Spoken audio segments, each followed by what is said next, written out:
their future and the very existence of the United States. The elite were in trouble. The people were beginning to see through their facade, past their front man, and to the ruling elite behind the throne. For the first time in U.S. history, both parties were universally hated. Congress had a 9% approval rating. The globalist agenda had stalled. And then, onto the scene came a man who promised change. Change we could all believe in. Barack H. Obama promised to end the war and bring our troops home fast. He pledged to uphold the Constitution and to stop the federal government from spying on the American people. Candidate Obama told American workers that he was going to get them out of NAFTA and GATT. And he's already breaking those promises. In this film, we will prove that Obama says one thing and does another, and that he works for the very same elite interests that Bush served, the very interest engineering the financial collapse and formation of a dictatorial world government. This film is not about left or right. It is nonpartisan. Our past documentary films are among some of the most damning indictments of George W. Bush and his administration that have ever been made. If humanity has any hope of effecting real change for the better, it will not come from the Madison Avenue false reality makers who have cast Barack Obama as the savior of the world. To alter our course from tyranny to liberty, to defeat the corrupt elite, we must get past the puppets and confront the real power structure of the planet. Now we can see a new world coming into view. A world in which there is the very real prospect of a new world order. Webster Griffin Tarpley is an accomplished geopolitical analyst and historian. Among his scholarly works are the unauthorized biographies of George Herbert Walker Bush and Barack Hussein Obama.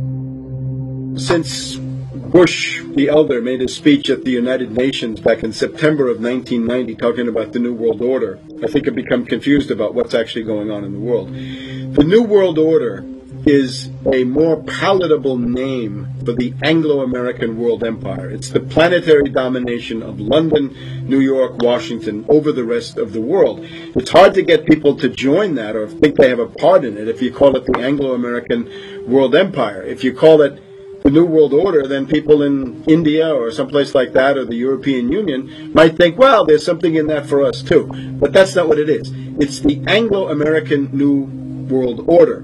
It's really the old world order. It's the British Empire morphing into the American Empire. The U.S.-British world empire is what you're going to get. Combines of powerful men have always battled with each other over the levers of power.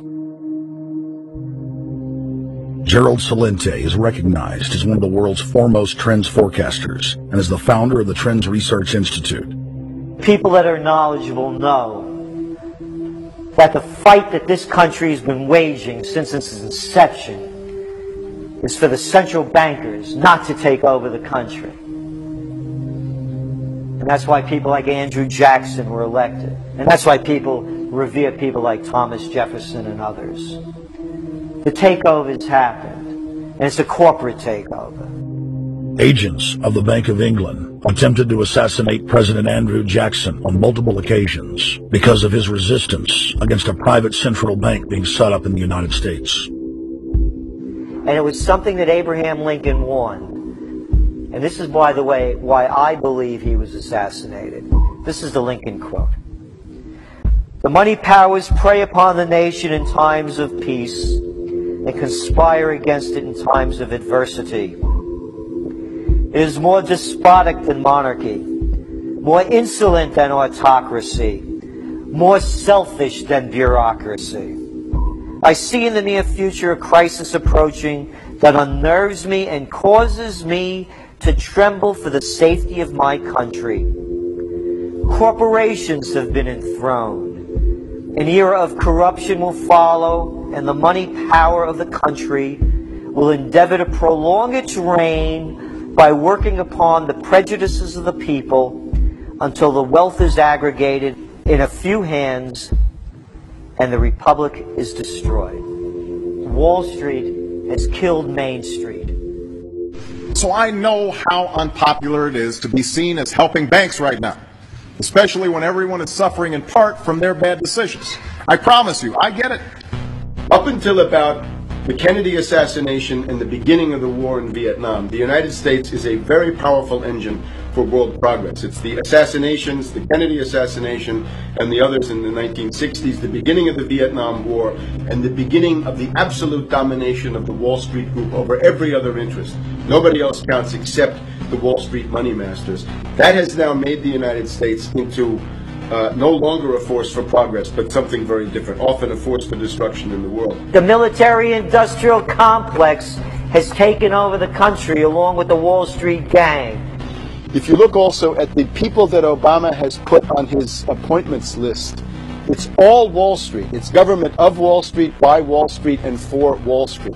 There's nobody from heavy industry. There's nobody from the auto sector. Nobody from Silicon Valley. Nobody from big oil. Nobody from defense. No labor. No women. No retirees. No small business. Nothing. It's pure Wall Street.